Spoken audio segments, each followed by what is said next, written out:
রাত গভীর, শহর ঘুমাচ্ছে, কিন্তু অন্ধকারের ভেতরেই এক নারী দাঁড়িয়ে আছেন একা, নীরব, অচেনা, অরক্ষিত। কেউ জানে না তিনি কে। আর এই রাতটা শুধু একটি পরীক্ষা নয়, এটা শহরের নিরাপত্তার আসল মুখোশ খুলে দেওয়ার রাত। রাত বাড়তে থাকে, আর একলা নারীকে দেখে এগিয়ে আসতে থাকে একের পর এক পুরুষ। কি চায় তারা?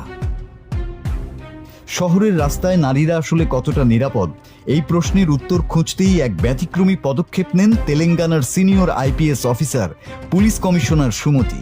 সেই উদ্দেশ্যেই এক গভীর রাতে কোনো পুলিশ প্রোটোকল বা নিরাপত্তা ছাড়াই সাধারণ নারীর মতো ছদ্মবেশে তিনি দাঁড়িয়ে যান মালকাজিগিরির একটি বাস স্ট্যান্ডে। সময়টা ছিল রাত 12:30 থেকে ভোর 3:30 পর্যন্ত, অর্থাৎ যখন শহর প্রায় ঘুমিয়ে থাকে। তখনই শুরু হয় তার এই ফিল্ড এক্সপেরিমেন্ট। এই 3 ঘন্টার অভিজ্ঞতা ছিল বেশ উদ্বেগজনক। কমিশনার সুমতির তথ্য অনুযায়ী এই সময়ের মধ্যে প্রায় 40 জন পুরুষ তার কাছে এসে বিভিন্নভাবে তাকে উত্ত্যক্ত করে এবং কুপ্রস্তাব দেয়। এদের মধ্যে ছিল গ্রস্ত ব্যক্তি, তরুণ, এমনকি কিছু শিক্ষার্থীও। কেউ কেউ প্রথমে সাধারণ কথাবার্তা শুরু করলেও পরে আচরণ অশালীন হয়ে ওঠে।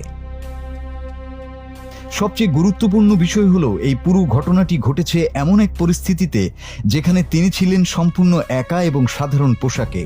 কেউ বুঝতে পারেনি যে তারা যার সঙ্গে কথা বলছে তিনি আসলে শহরের একজন শীর্ষ পুলিশ কর্মকর্তা।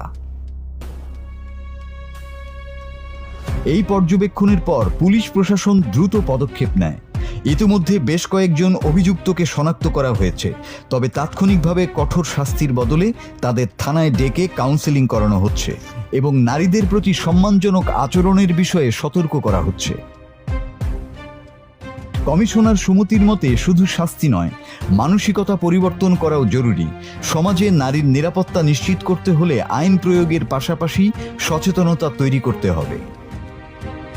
এই নতুন উদ্যোগের পর মালকাজিগিরি এলাকায় সিসিটিভি ক্যামেরা বাড়ানো, পুলিশি টহল জোরদার করা এবং সি টিমের কার্যক্রম আরও সক্রিয় করার সিদ্ধান্ত নেওয়া হয়েছে।